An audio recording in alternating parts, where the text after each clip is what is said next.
Royals continue their series in Baltimore Tuesday. And another fastball. There's a line drive up the left field line. That's fair. And back-to-back two-base hits as Salvi hurries. The run is home and sliding safely into second, Salvador Perez. It's game 2 of a 3-game series with the Orioles Tuesday. Coverage begins at 5 on 1590 KVGB and 95.5 FM. Royals baseball brought to you in part by Gleason Landscaping, Empire Improvement, Seas Liquor in Great Bend, and by the American Plains Co-op Bulk Fuel Department. Sports Day is brought to you by Barton Community College. Explore your future and get started now. Visit gobarton.com. Okay, Sports Day in 3, 2, 1.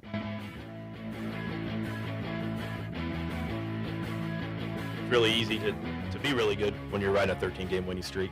Stub our toe a little bit, so this is kind of the first adversity we've faced in almost a month now, so we need to respond to that. But if you told me this was our record at this point of the year, we're only as good as how we're going to respond to getting swept at home, which does not happen very often. The 0-2 pitch. Westberg drives it right field. It's hit well. Back goes Renfroe at the track, jumping up. It is out of here. This ball game is over. Yeah, I mean, it was a really good ball game throughout. It was exciting to get back and tie it off. Kimberly's one of the best closers in recent history. And obviously to lose in that fashion is heartbreaking. That's a good team. It's a good lineup up and down, and they beat us. Rasheed Rice's attorney released a statement where she's cooperating with local authorities and will take all necessary steps to address this situation. No, it's cool to be able to host that, especially with having an extra lane. Having 8 lanes is really cool. I didn't think that'd be possible here. I figured we were with 7 lanes no matter what. It was kind of amazing to be able to figure that out. Again, coming off the screens. Clark steps back, fires. You bet! For 7-3 of the game. What did I say to her? I said, I sure am glad you leaving. I said, girl, you something else. Never seen anything like it. Becker's off the bounce. Pulls up in the lane for 2. 28 for Beckers. She's at her NCAA tournament average. It's excruciating going through this process, watching the ups and downs of their emotions and how they feel. And when it all comes together, it's just a beautiful thing. And good afternoon. Welcome to Sports Day on 1590 KVGB, 95.5 FM, the talk of the town. Welcome into the Tuesday show. Yeah, when everything comes together, it's a beautiful thing. What's that feel like? Hasn't happened for a while. Well, no. Let's see if we can make something beautiful happen today. Steve Webster with you, Mike Corson, Aaron Clark, and the man behind the paper, Mr. Mike Hesher. On the show today, voice of the Cougars, Cole Reif. More Barton basketball, 36-1 season coming to a conclusion. We'll talk to Cole about that experience, what it was like in Hutchinson and the season with the national championship team. Aaron Clark will talk Barton softball with Coach Carson DeBose, and they have a doubleheader tomorrow against nationally ranked Butler. So big doubleheader coming up tomorrow. So Aaron will talk to Coach DeBose today. Mike Corson was supposed to go on the prowl, but there's going to be no prowl today. Prowl. Panther tennis coach, Coach Manning, couldn't make it today. So he's educating. Yes. Okay. So we will move on with what we have today. Sounds of the past 24 hours or so. Barton baseball coach Brett McBride. He's in his 9th season out at Barton. He was on the show yesterday talking about the Cougars who'd won 13 in a row and then bashed Seward County down in Liberal on Thursday, hit 7 home runs, 32 hits, then came home and got beat by that same Seward County team who they'd swept 2 days earlier. Dropped a couple of 5-4 games. Said, it's been a while. You have a 13-game winning streak. You haven't faced adversity in a while. Well, they are now. The Cougars currently in 3rd place in Jayhawk West, but they're a game and a half out of 1st place. Hutchinson's 13-3, 26-8 overall. Cloud County 12-4, 24-11. Then you have the Cougars 11-4, 25-8 overall. That doubleheader sweep cost the Cougars a spot in the NJCAA Top 20 poll. They dropped out this week And, in fact, the only two teams from the Jayhawk that are ranked this week are KCK and Johnson County, both on the Jayhawk East side of things. Barton hosting Dodge City on Thursday, first two games of a four-game series. Dodge is 8-4 and 24-11 after they split a four-game series with Cloud County. The call on 98 Rock FM. Jordan Westberg homers to right center, scoring Cedric Mullins, and the Baltimore Orioles beat the Royals 6-4 last night. Matt Quattrero saying, yeah, it stinks to lose a game like that after the Royals rallied to tie the game in the top of the ninth. Have we found an answer in the Royals bullpen yet? Wasn't it Anderson last night that Yes, it that was gave it Anderson. up? Yes. So Kansas City had committed an error that led to the go-ahead run. They get Blanco on pitch running. He steals two bases, scores the tying run. Awesome, got all the momentum in the world, except for the bullpen. And granted, Baltimore's a team that a lot of experts picked to go to the World Series this year from the American League, but that's 3 out of 4 games, I believe, that the bullpen's basically blown it, and the other they didn't get a chance in the third game. Okay, I'm going to defend the bullpen here. It takes a while sometimes to get a bullpen figured out, and with the Royals having an all-new bullpen, it's going to take a little bit longer, I think, to get the roles defined. Well, that's what I was asking, though. I agree with that completely, Hesh, except no one stepped up, have they? I know that I agreed with you, but that's what I said is, have they found anyone that can come in that role? I mean, Craig Kimbrough was in Atlanta last year, went over to Baltimore. He looked okay last night. These guys, they're getting paid a lot of money to be professionals. Step up. Okay, Adam Schefter. Where is Rishi Rice now? Down in Dallas, Texas. Okay, Rishi Rice. Developing story. Okay, so he was, according to a car that was under his name, it was a leased Lamborghini. According to police reports, involved in an accident that involved 6 cars, including the Lamborghini. And they think it was him that was driving. This is where it kind of gets interesting because the individuals in the Lamborghini and Corvette, who they think were racing one another, didn't stop. In fact, they fled from the scene, not checking to see if anyone was okay or what was going on. Now, he's reached out. His attorney now says that he's going to cooperate with authorities. Oh, you should have at the start. But, yeah, all those empty roads in Texas, let's race our souped-up cars on the freeway. A leased Lamborghini. I wonder what kind of deal he's going to bring. We noticed, Mr. Rice, there's a little bit of damage on the right side of this it was vehicle. insured. He paid for the insurance. It just seems like Kansas City, sometimes they can't get away from some of those potential character concerns at wide receivers. Do you have to be a wide receiver and be a diva? Or I guess maybe that's just what Andy Reid goes through. He said, no, but they bottle that up, and when they put it on the field, it comes out as an explosion. But yeah, the sad thing he was a rookie. People really coming around to him. Oh, he's the future. Yeah. Let's blow it all on one stupid, not even going to call it a mistake. How old is he? Probably 23, 24? And it's hard for me to judge people at that age because if you'd have given me all that money when I was 23, 24. Oh, I've definitely had a car up way over the speed I would limit. admit it. But yeah, he was stupid, yes. Take it. You did it. Sit there, take the punishment, get it over with. If you'd had all that money, Corson, would you have still been stupid? Well, there's an implication there. No, I'm throwing myself in that too. No, and there's been arguments from many entertainers.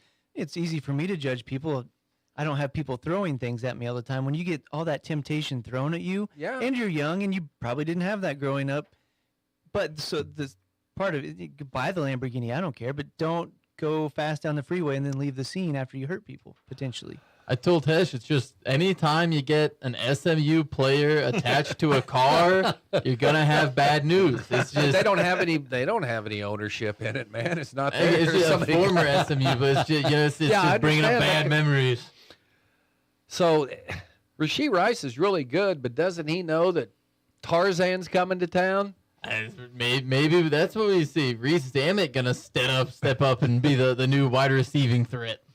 Lyles Lashley, what's going on? So we've got an 8-lane track. Got the track approved in November 22. So yesterday, Acacia said Great Bend will have a 9-team Class 5A track regional. So May 16th. And that's really cool. You don't have to travel. I'm not sure if there's a home track advantage. No, I wouldn't say that. It's kind of curious because you can go to a regular season track meet and maybe people don't show up as much. But regionals, they're typically, people will show up for that because you're getting top 4 advanced to state. So a little bit more on the line. It's a cool deal. Yeah. I mean, if you like track and field, or even if you don't that much, or a casual observer, no one's going to drive to Dodge City or except me. Liberal. Just you said casual. Yes. If you're a fan of Great Bend High sports in the fall and the winter, you can go out and watch some regional track and see a lot of those same athletes performing instead of on the football field or on the volleyball court, basketball court. Instead, they're running or throwing very effectively for the Panthers. Yes. I tend to look at it from the economic standpoint. Yeah, so he thinks people eating breakfast and food and everything else in the town. So cross country, several years out here, those teams bring in 8 kids, 3 kids sometimes. You got a whole a busload of kids plus coaches plus their parents. So he thinks 1,500, 2,000 people could show up for this. And 1,500? Did I say 2,000? Was it say 1,500 to 2,000 people's worth of money coming into the economy? All right, I like it. Okay, I'll turn it over to you guys. The rematch last year in the Women's National Championship game between Iowa and LSU. Caitlin Clark, the call on ESPN, drained a third-quarter 3-ball. That was one of them. She missed the 42-footer that she took, which was interesting. But, hey, I was there. I was rooting for Iowa. That was a fun game to watch, especially that first half. Man, they were up and down.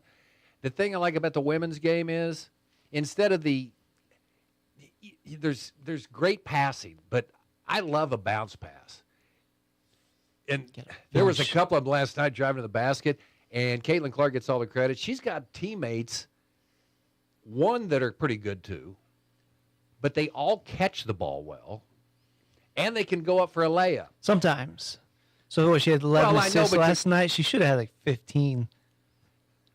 Oh, my gosh. Of course, and how many layups could you make if there's some 6'5"? Angel Reese chasing me? You would cower. 2 out of 3. You would go roll up in a ball, and the ball would roll out of bounds. But that's what I appreciate. Instead of that alley-oop lob, you get the bounce pass. It was good basketball last night. Kim Mulkey asked after the game what she told Caitlin Clark as they were going through notice that TV cameras didn't come off the handshaking line, did they? But what she told Caitlin Clark said, man, I'm glad you're not going to be around here anymore. Women's basketball as a whole probably wishes that Caitlin Clark would stick around. But, yeah, she's pretty good. I saw something. Caitlin Clark probably has the greenest light of any basketball player going right now. Just anywhere she wants to pull up from, she's got the range for it. Last night, putting it on display, hitting a couple of deep threes. And like Kim Mulkey said, I'm sure there's a couple of Big Ten teams glad they don't have to deal with Caitlin Clark anymore, but it's going to be interesting to see if there is another star who steps into that role of Caitlin Clark, or if she was kind of a flash in the pan, one-and-done kind of phenomenon. I changed things up. I didn't tell you this, but I'm now in the Gabby Marshall camp anyway. Who's that? A little defender for Iowa. Unsung hero. Oh, I know why you like her. Okay. Juju Watkins for USC. She's the future. Yeah, exactly, but not last night, was it? Not last night. Yeah, UConn. Paige Beckers knocking down a fourth-quarter jumper. Put the Huskies up 75-64, and the true program of women's basketball is back in the Final Four. Go Gino Ariemo says that seeing it all come together, it's awesome. Go UConn. Kind of fun seeing Paige Beckers because I think she was in Emily's class. So right when Emily gets into college, you get to say, okay, now you were the best in Kansas. What's the best in college look like? Well, supposedly it was Paige Beckers. She's dealt with injuries. She hasn't been a prolific scorer, but this tournament, 28 points a game. So now that she's a senior, really coming out and performing. But it was really 2 tournaments ago, because Becker's missed most of last tournament with, I believe it was an Achilles injury, not entirely sure there, but 2 tournaments ago, there was a lot of conversations about Caitlin Clark and Paige Beckers, rather than a lot of focus shifting to kind of Caitlin Clark, Angel Reese. But two years ago, it was kind of, hey, like, these 2 gals are pretty good. Now we get a chance to see them play here. Another little fun fact, Caitlin Clark beating Haley Van Leith in LSU has a chance to beat Paige Beckers. All 3 of those girls were on Team USA's under-19 squad in 2022. So we like to bag on Kim Mulkey, but I believe Haley is one of those girls that... Why do you like to bag on Kim Mulkey? She's just fun. She can't... The audio cut, she's a great What coach. is she saying? But Haley's one of those kids that transferred from a nice Louisville program to play for her. So if you bring in the sand, she'll respect you. Gino's the man. Just go Pat UConn. Summit's turning into Go a grave. UConn. No, Yes. It's tragic if we don't get another UConn-Tennessee matchup. Has anybody overlooked South Carolina? Oh, they're still my I was favorite going to to say, win, holy but- moly. They're dogs. They haven't played anybody over Okay, here. all right. There you go. Sounds the past 24 hours or so. Any other tidbits that you want to throw out there today, Corson? I think that's about it. Okay. We could still save the on the prowl today. What you Maybe. got? Well, I don't know. Maybe Coach Manning will give you a call. Nope, he said unavailable this morning. Oh, okay. Very good. Unavailable. Prowl. Cole Reif, national champion broadcaster, up next here on Sports Day. On the program, brought to you by Equity Bank. No ATM fees nationwide. Learn more at equitybank.com. Advanced therapy and sports medicine. Get your life back. And the American Plains Co-op Bulk Fuel Department, your certified Cenex lubricant dealer in Great Bend. Did I ever tell you the story about Kerry Jones, Skyline High School? 69 points in high Was there a school. 3-point line? No, there was not a 3-point line. Whoa. And you know where she did it at? Sharon, Kansas. You know who was a cheerleader? Martina. Yeah, on the other side. I always made sure to have my turnovers on that side of the court when we played at Sharon. So like when they would do the national anthem, like the chorus, the little Martina stand out back then? No, I think they played like a record or something, and it was one of the... Cole Reif coming up next. Community bankers should actually know your community. Hi, I'm Amy Herrera, Regional Retail Manager for your local Equity Bank. As someone who lives here, I know many of you and I know what's important to you. I've been in the industry a long time and I've helped many people navigate through financial challenges and lead them to financial opportunities. I believe that people bank with people. I'd like to invite you to stop by one of our region's 5 locations and meet our friendly, helpful staff. Let us show you how we're committed to serving you in our communities. At Equity Bank, we're right here beside you. Member FDIC. Marmy Auto Group makes it happen. Central and Western Kansas.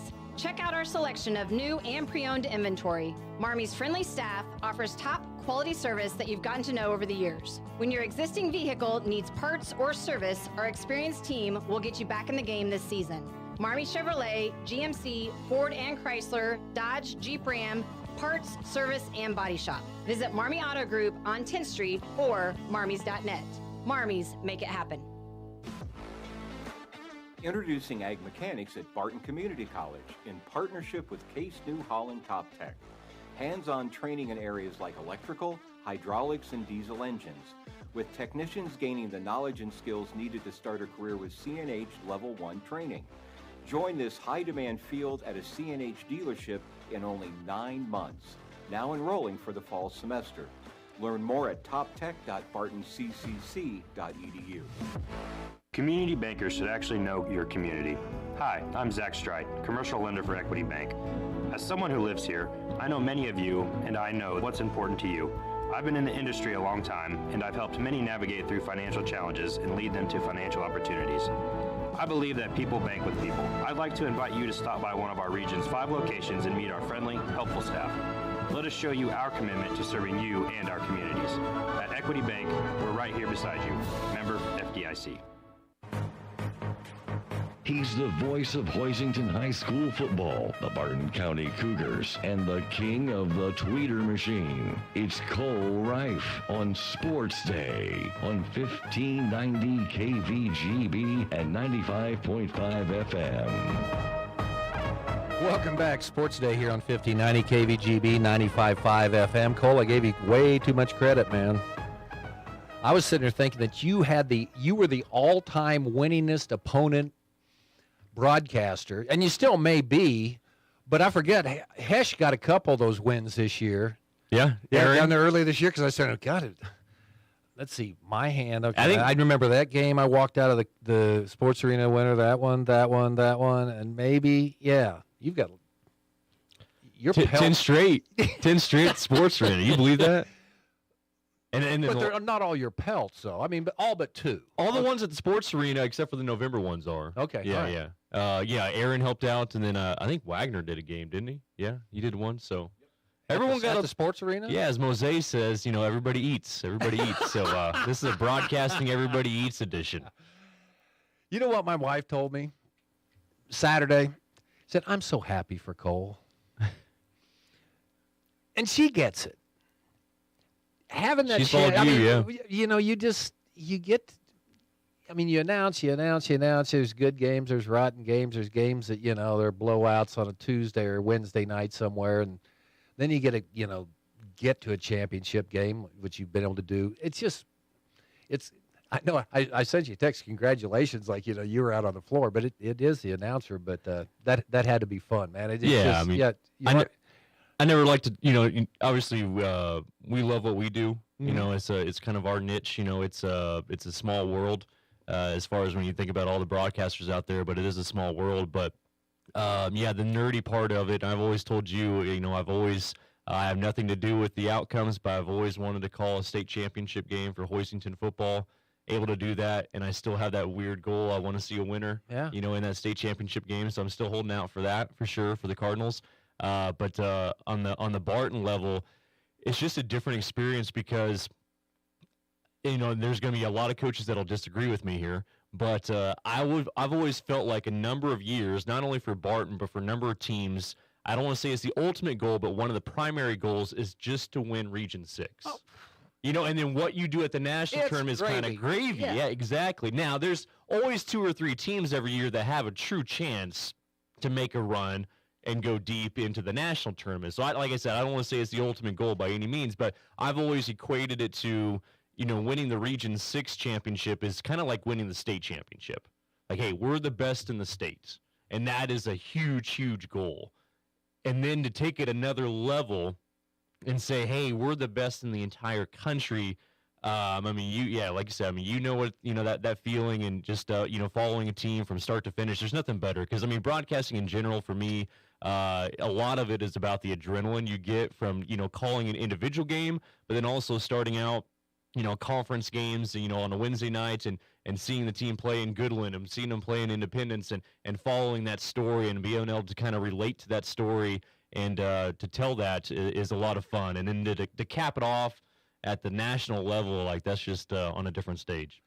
And then, of course, the national championship game. Then you get ESPN, you get television there. Thing always bothered me, because the further you got along, the less access you had in this. Sure. That's my team, man. Sure. What do you mean I can't go in there and I've got to go to this thing? No. I showed up Saturday morning, and so the ESPNU crew is there, which is fine, it's awesome. But I had the same spot the entire time. On the scores table, far left on the scores table, across from where we're usually at. Same spot the previous 3 games, and I was determined that was going to be my spot again for the championship. I'm not messing anything up here for the championship game. I get there and that spot's open, except they had one of the ESPN crowd mics. They have. Obviously it's ESPN broadcast, so they have mics all over the gym. They have a couple mics on the bottom of the backboards. Then they have 2 on each ends of the scores table, so they can pick up each side of the floor. And then they have one in the middle, and I'm sure they have some, microphones, positioned somewhere else. But anyway, one of the crowd mics was taking up, I'd say, 10% of my real estate in my little taped-off section of the scores table. So, and then the crew is all floating around the sports arena. So eventually, they all went to one side, and they were talking about something, blah blah blah. And I took that microphone, I slid it over to the right side real quick, and no one saw. There were a few guys that came back and stood behind me for a little bit, looking at the mic placement, but then they never said anything, so we were good. You're getting that look. Yeah, I was like, you're not messing this up. You gotta get the look. Well, that was really, really cool. So what was it like? Because when it finally happens, then you think, well, guys, I kind of thought they'd do it, and then I was really confident they'd do it, but then they just keep knocking teams off in impressive fashion. Yeah, first team since 2004 to win all their games by double digits in the national tournament on the men's side, Division I. So, yeah, I mean, Southeastern did it in 2004 out of Iowa. But other than that, no one else has won every single game by double digits. There's been some bigger blowouts for sure, but, yeah, an impressive run. I told somebody else, like, I think I've only gotten emotional on a final call now 5 times. Yeah, actually, I can count. 5 times I've gotten emotional on a call. Couple of them for different reasons, but this one was one of those. And I didn't expect that going in. Like, I was going to be, like, elated and happy, but, man, it hit me.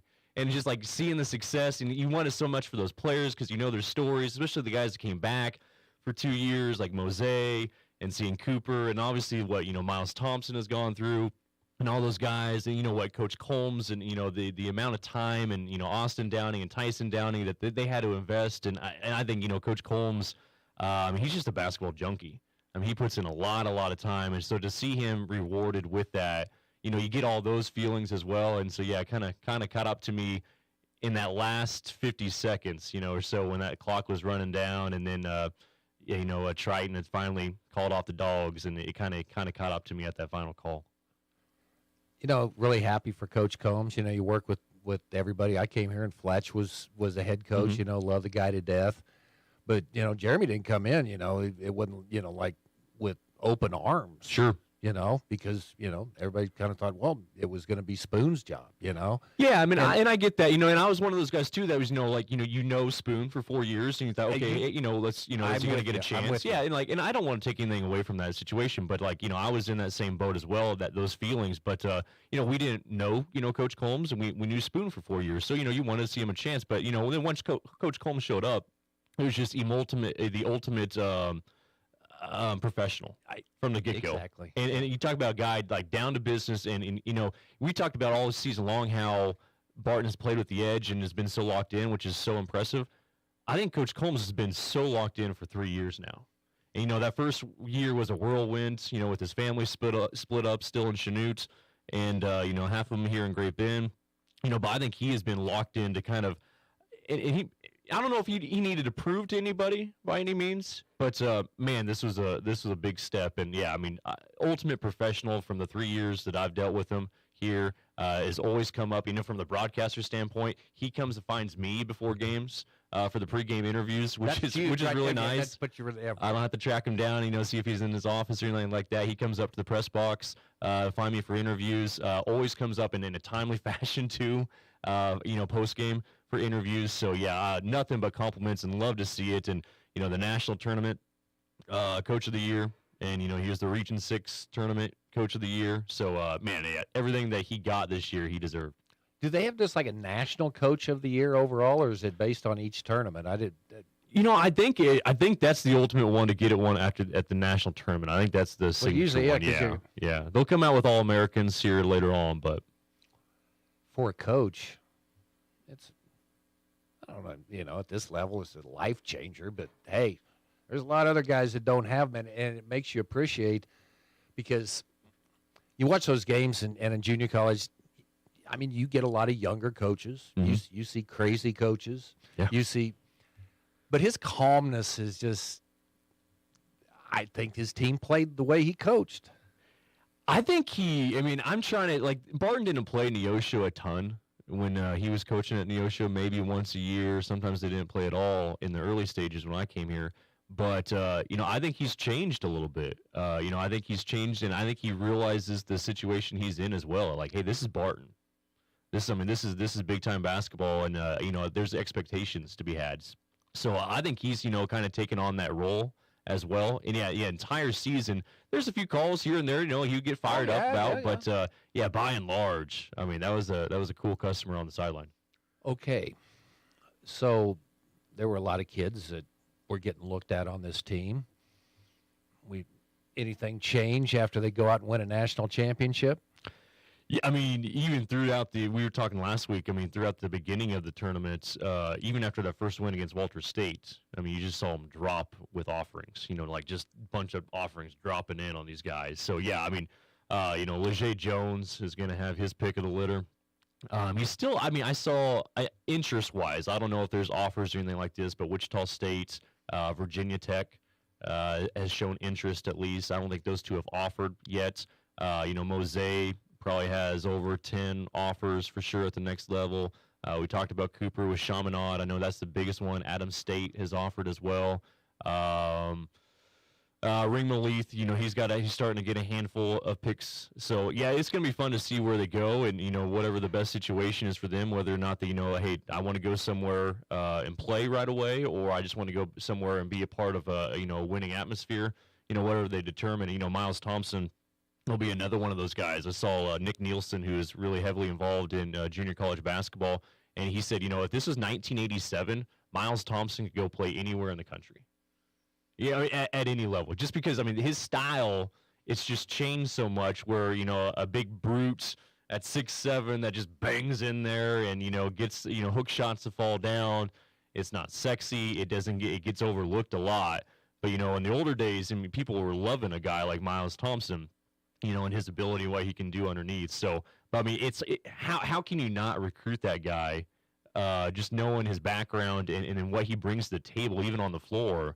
The guy's a winner. I mean, and the guy continues to produce. Even if you're like, oh, well, we can shut him down. Goes for 27 points, a career high in the national championship game. Are you kidding me? 8 for 8 at the free throw line? 50% shooter all season long. 8 for 8 at the stripe in the championship game. It's just, you can't script it up any better.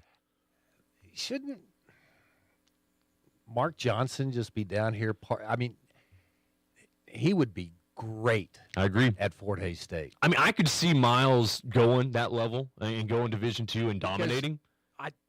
Why not? Mm-hmm. I mean, that's one of the things. Do you go there? Do you go down? Sure.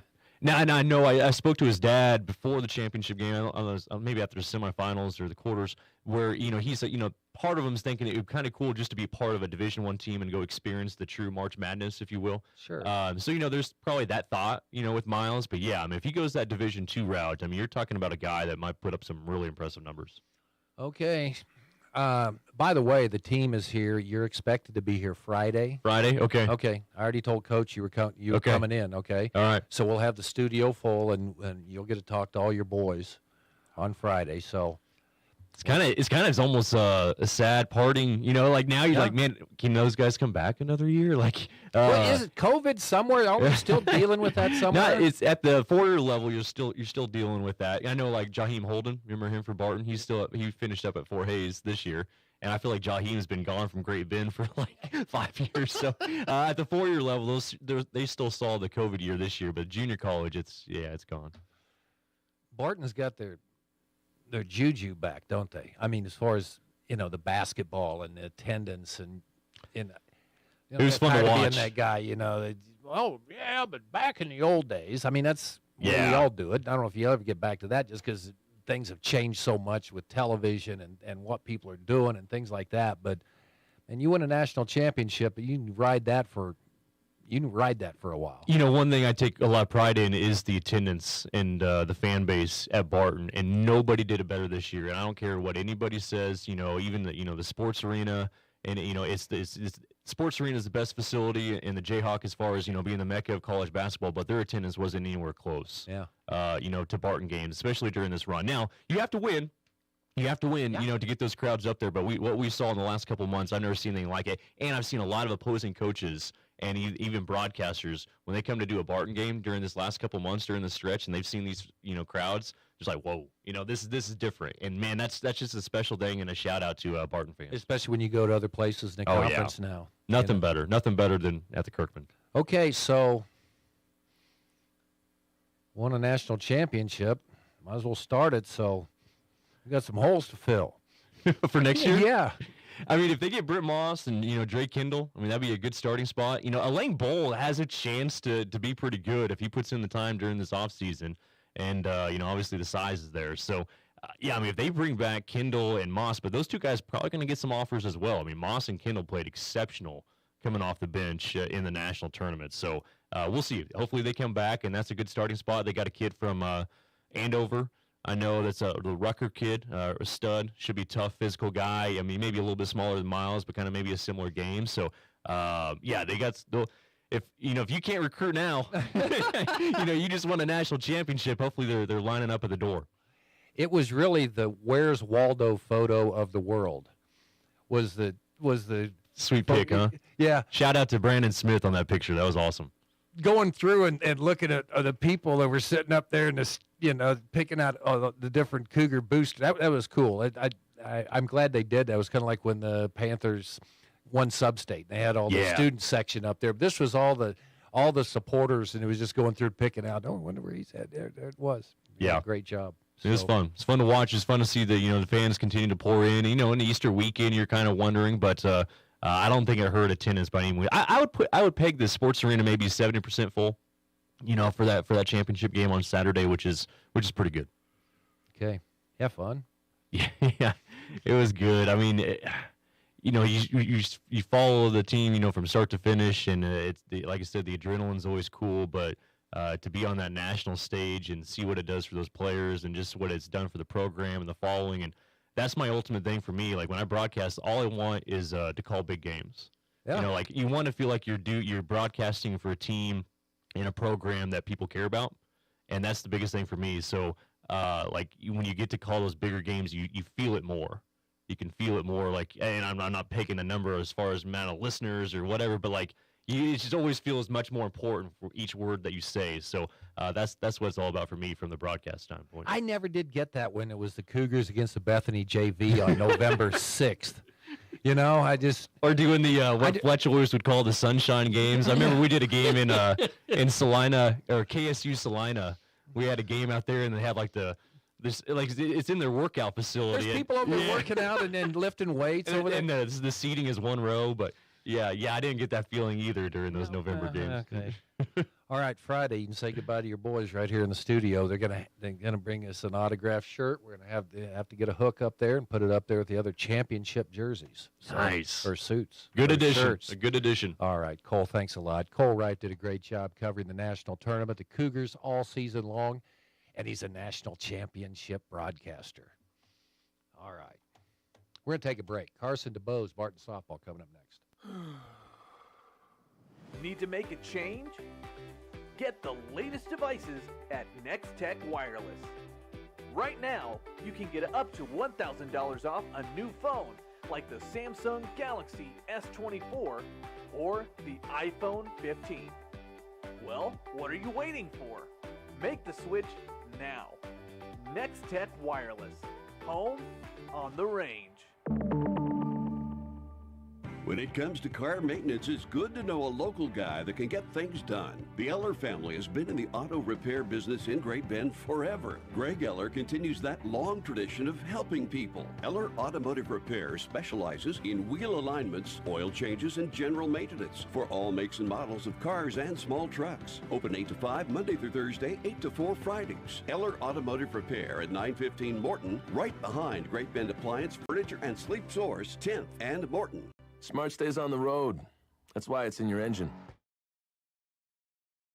Engine oils give you the smartest oil for the toughest conditions. These premium oils maintain 80% of their viscosity throughout the drain interval for superior engine performance across extreme temperatures. That horizon looks good with the competition behind you. Cenex Maxtron diesel engine oils. Oil that runs smart. Contact American Plains Co-op Fuel Department in Great Bend, your certified Cenex distributor today. Now in its second decade, it's Sports Day on 1590 KVGB and 95.5 FM. Presented by Barton Community College and the Cougar Athletic Department. Welcome back into 1590 KVGB and 95.5 FM for more Sports Day. It's Aaron Clark with head coach of the Great Bend softball team, of the Barton softball team. Gotta change gears here. Oh, yeah. Used to deal with Great Bend, but head coach of the Barton softball team, Carson DeBose. Coach, thanks for joining me today. Yeah, thanks for having me. Always excited to get to talk to a coach, especially coming off of a team that's as hot as you guys are.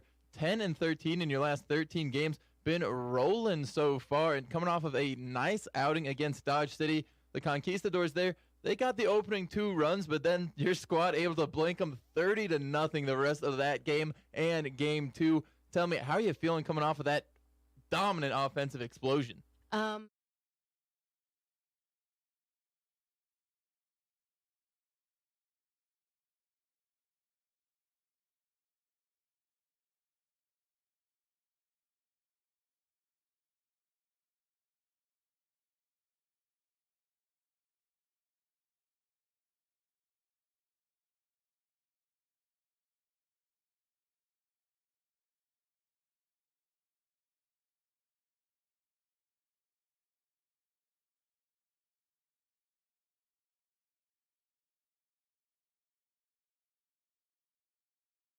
There, keep the offense rolling, and how much does it come down to just kind of keeping hands off it? All right, you guys know what to do. Keep it rolling. Don't try to coach them too much. Yeah, there's a fine line for sure, because it's easy when they're up to, not be as focused as they were when they first step on the field. But, I've tried to make my point of pedal until the umpire says ball game, and they did a really good job of that with that doubleheader. Couple of gals who had nice games for you out there. A birthday performance from Allison McDougall. She went 6 of 7, including a home run there. What have you been seeing from Allison this year? She's got 3 home runs so far in the season, but it looks like a pretty good hitter for your squad. Yeah, she actually was National Player of the Week a couple weeks ago. Just to be honest, the kid's a stud.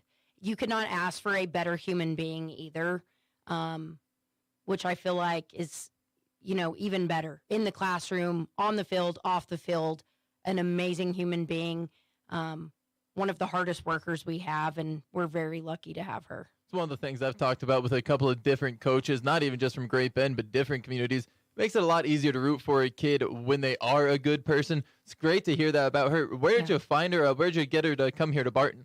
She is from Moore, Oklahoma. I'm originally from Oklahoma. And just that's kind of how I found her. And I'm so glad that I did because she's awesome. How often do you use that Oklahoma connection to maybe snag some of that Sooner talent that maybe resides down there around the red dirt? As often as I can. We only have 2 Oklahoma girls this year. But, they're 2 that have made pretty big impact. So I'm going to continue to use that resource.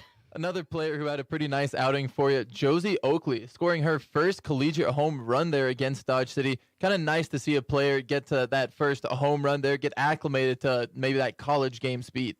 Josie plays for Dodge. I apologize. I No, it's okay. It's okay. Had that wrong in our story there. It's okay. Turn our attention, though. You did manage to swing 6 home runs there. It's the most for your program since 2022 when you were going against Pratt. When you get that kind of offensive output, how do you prepare to double or to recreate that going against Butler here this week? I think that we're going to have to just minimize and not try to go out and hit home runs. Because as soon as the girls start trying, that's when we don't hit the ball as well as we're capable of.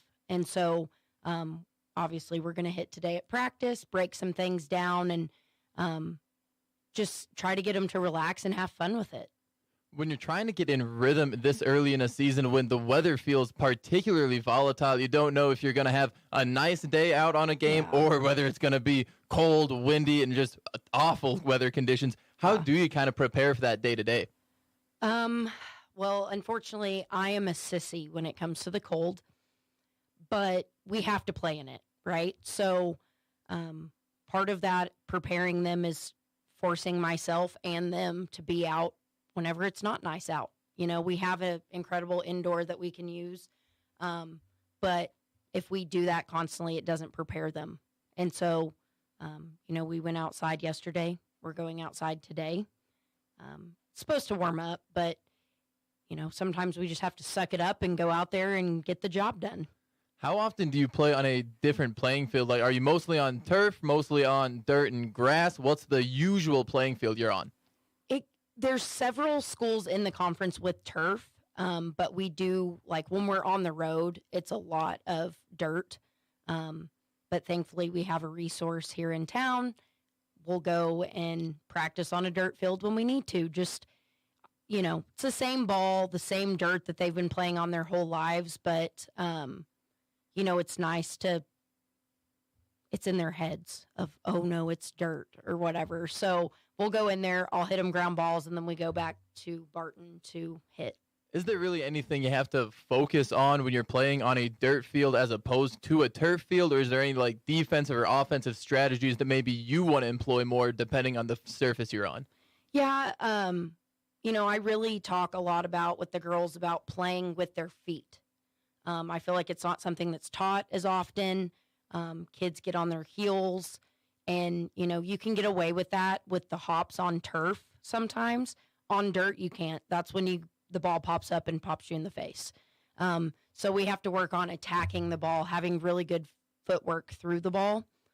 So we focus a lot of that when we go into the city field. So heading now into this Wednesday matchup against Butler. It's a squad you split with earlier this year, but they're a pretty good team. They're rattling off a lot of wins in a row here. I believe they're 15-3 since the beginning of March, but you guys have gotten a win on them earlier in the year. What do you feel like going in against the Grizzlies on Wednesday?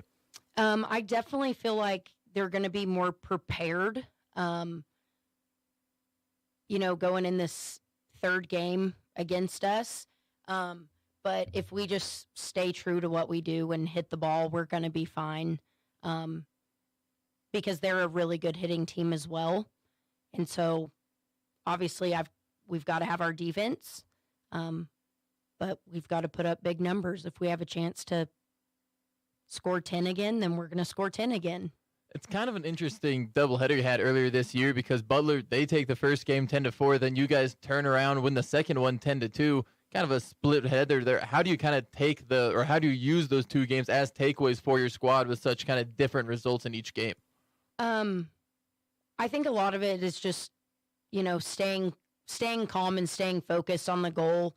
We got a little rattled, kind of got in our heads, it was early, and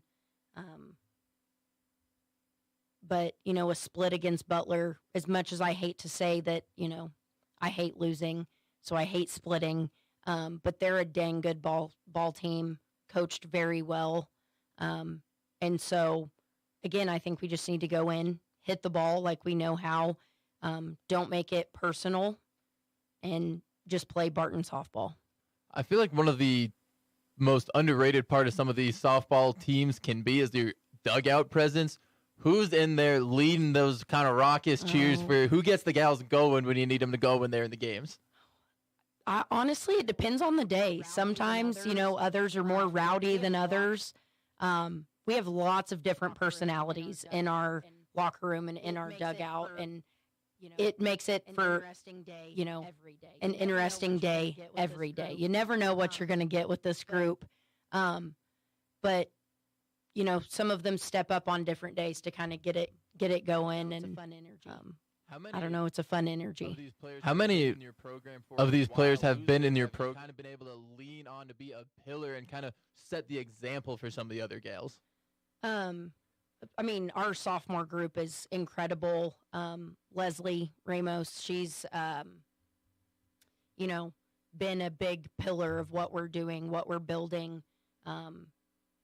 She's a leader in all aspects. We also have the twins.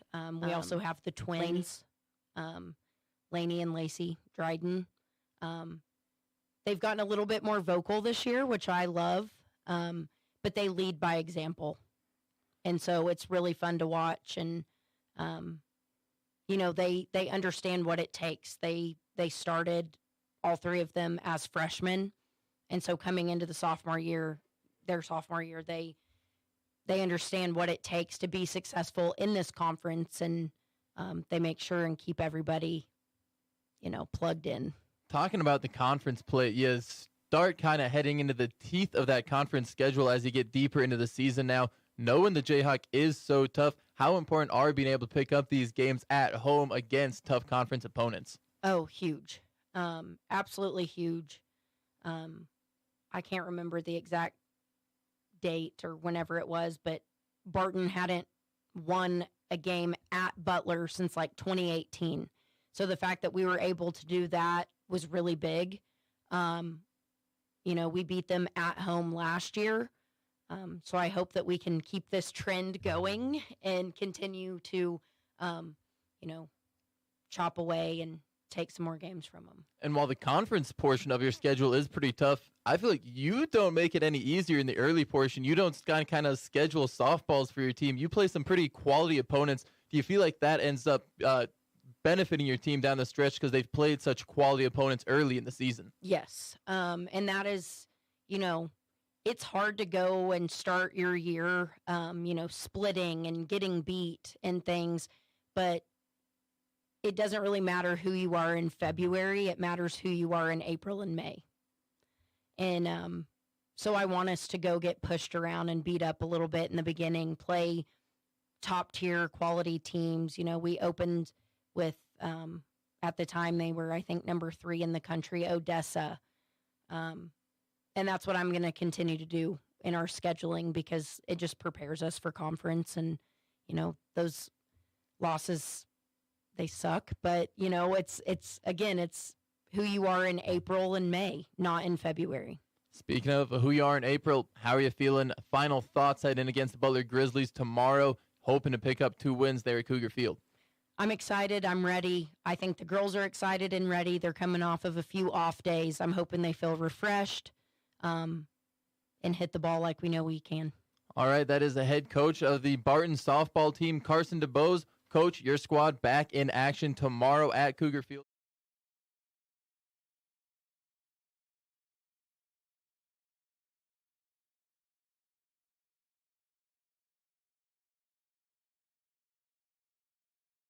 Held behind Great Bend Appliance, Furniture, and Sleep Mart, as well as by Equity Bank. No ATM fees nationwide. Learn more at equitybank.com. More Sports Day on the way. From the Mayo Money Management Studios, 1590 KVGB, Great Bend, and 95.5 FM K238CK, Hoisington. Hey everyone, this is Cole Rife, voice of the Barton Cougars. Attending sporting events for Barton Community College is great, but did you know you can support the athletic teams even further by getting involved with the Cougar Booster Club? The Boosters help with fundraising for equipment and facility upgrades to give Barton athletes every opportunity to keep succeeding at the regional and national levels. Join the Cougar Booster Club as an individual or business. Call 620-792-9377. Become a booster today. Go Cougars. If you need physical therapy, consider Advanced Therapy in Great Bend and Progressive Therapy in Larned and Hayes. We had a lady that was having some severe back and hip pain, and we worked with her for about 6 to 7 weeks, and we were able to actually restore greater than 80% of her mobility, and we were able to keep her from actually needing that surgery for about 4 years. You don't need to hurt. Physical therapy can help. Call Advanced or Progressive Therapy and Sports Medicine to explore your treatment options and get your life back. Barton Community College enrollment days are back. Registration is now available for all sessions through July 24th. Make the enrollment process fun, fast, and simple. Reserve your spot to get everything set up for the fall semester in just 1 day. Visit with an academic and financial advisor, enroll in classes, take a tour of campus, and more. Visit enroll.bartoncccc.edu to sign up. Venture Corporation is a homegrown company with almost 50 years of experience in asphalt, paving, and construction, and they need equipment operators, mechanics, and CDL drivers. Venture offers many benefits, including 401k and Blue Cross Blue Shield health insurance. Call Leslie for all the details. Work for a family-owned and family-oriented company that is here today and will be here in the future. Venture Corporation, South Highway 281, Great Bend, is an equal opportunity employer. Dolby going strong since 2011. It's Sports Day on 1590 KBGB and 95.5 FM. Brought to you by Barton Community College and the Cougar Athletic Department. Sports Day also brought to you by Next Tech Wireless. Experience Wireless, built by Kansans for Kansas, and Adventure Corporation, reminding you to help a neighbor, shop local when you can, and the Marmy Auto Group on 10th Street in Great Bend. Steve Webster back with you on Sports Day. Aaron Clark joining me. Mike Hesher still side by side with us as we navigate through the Tuesday program. Kind of jealous today. I had to run out real fast when Carson came in. She's fun to interview. She's always a lot of fun to talk to. Even just before and after the interview, during it, just dynamite all around. Okay, you did some softball last night. I did. I got to go out and watch some triangular action between Great Bend, Manhattan, and McPherson. That first game, Manhattan versus McPherson, believe we saw 3 or 4 home runs, and the game still only ends 4-1. Unfortunately, it's the first loss of the season for the Lady Panthers. But other than that, or rolling then into the game against McPherson, I should say, saw some big scoring potential, some big offensive output. I believe the Lady Panthers put up 5 runs in 1 inning. Nearly gave it away in the final inning when they just could not quite get that final out they were looking for. Braylon Turner comes in. Believe she only threw 3 pitches the entire night, but it was 3 strikes that the Panthers needed to wrap up that second game. They end up getting an 8-6 win over McPherson. They'll be back at the sports complex this afternoon taking on Liberal. Okay, so this is when it gets the baseball side of. They've gone to this where you play 1 game, right, and then you'll play 2. Sometimes for softball, I remember this a couple of years ago that Lady Panthers went down to Liberal and played 3 innings, and then got back, and then traveled all the way back. It takes longer to get your stuff off the bus, not even factoring in the actual bus ride. Well, I don't know. They put up a lot of runs, so it took a little bit, but that's kind of where they're at tomorrow. Then they go back to Liberal, then, right? That's the nice part. The Great Bend Gals this year don't have to drive to Liberal for that 1 game on Thursday. They get ahead there for 2. A nice make it worthwhile. Yeah, exactly. It makes it a little more worthwhile for them. But the Liberal girls, they do have to make that drive out here today, and facing the Lady Panthers should be kind of fun. See if they can't keep the offense rolling. I'll tell you one thing, just because I got to watch a fair bit of Lady Panther softball last season as well. One of the big things for them is being able to keep Paige Thexton out of the pitching circle. Paige is an incredible pitcher for the Panthers, or she was when she got in the circle last year. Even better defensive player there at shortstop or third base. We saw a couple of quick plays from Paige.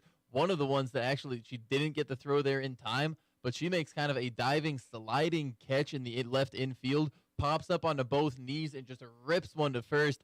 It wasn't there. It was definitely the McPherson runner definitely got there safe, but it was pretty close. It was a great defensive play from Paige Thexton. Also converted a double play earlier in that game. Yeah, you got to have some gloves over there on that side. Chiefs, well, besides Rasheed Rice being MIA right now, they picked up Carson Wentz as a backup quarterback. I like him better than Blaine Gabbert. That's my thing. I think he's a better player than that, and especially going in, I like Carson Wentz a lot more as a backup than still trying to be the guy on a team. Sure, he knows still that too. A high-end backup, and he's proven to be a guy that teams will want to have around. Sure, 4th team in as many years, but teams still keep bringing him around to hold that clipboard. Okay, very good. Yeah, it will not. We talked this morning. It will not be an open competition in camp for the starting quarterback job. Probably. Old Patrick Mahomes is still firmly planted at QB1. Okay, remember, no sports day tomorrow. That's because Kansas City is going to be wrapping up their series with the Orioles, so that'll start tomorrow at 11:30. We're back on Thursday. Randy Beck's going to be on the show, talk some Great Bend Panther baseball. Doug Kaiser, Barton Golf Coach, and the voice of the Tigers.